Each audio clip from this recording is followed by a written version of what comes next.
రామన్పల్లి గ్రామం నుంచి శ్రీ విద్య సర్పంచ్ అభ్యర్థిగా పోటీ చేయడం జరుగుతుంది. అదే కాంగ్రెస్ పార్టీ అభ్యర్థిగా ఇప్పుడు ఒకసారి వారి కూడా అడిగి తెలుస్తున్నాం. గ్రామ అభివృద్ధికి ఎలా ముందుకు వెళ్ళబోతున్నారు అనే విషయం కూడా అది కూడా అడిగి తెలుస్తున్నాం. మాట్లాడుతున్నాం.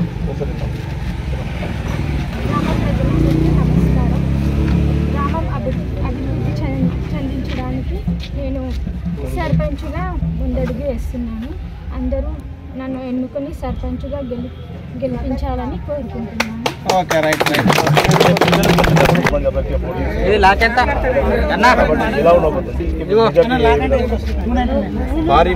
భారీ మెజారిటీతో నేను కాంగ్రెస్ అభ్యర్థిగా మా భార్యను నేను నిలబరుస్తున్నాను. నాకు సపోర్ట్గా ఊరంతా సపోర్ట్ ఉంది. 100% మేము గెలుస్తామనే ధీమా ఉంది. కాంగ్రెస్ పార్టీ అధికారంలో ఉంది కాబట్టి 100% మాకు ఓటేస్తారని మేము మా యొక్క మనవి.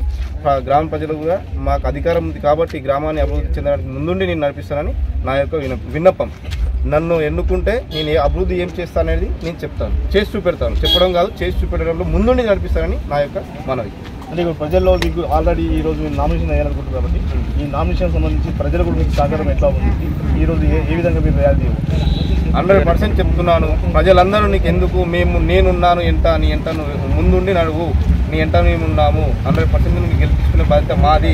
ఈరోజు కాంగ్రెస్ పార్టీ అధికారం ఉంది కాబట్టి నువ్వు కాంగ్రెస్ పార్టీ నుంచి అధికారం నుంచి చేస్తున్నావు కాబట్టి అధిష్టానం కూడా మాకు అధికారం ఇచ్చింది కాబట్టి 100%గా మాకు చేసుకోమని చెప్పారు. సార్ కూడా చెప్పారు, దామోదర్ సార్ కూడా చెప్పారు.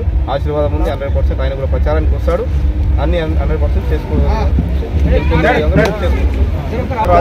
ఆశీర్వాదంతో కిషమ్మ గారి ఎండతో మేము ముందుకెళ్తున్నాం. కిషమ్మ గారు కూడా ఏమన్నారంటే యువతని మేము యువత ముందుండి నడిపించాలని చెప్పింది.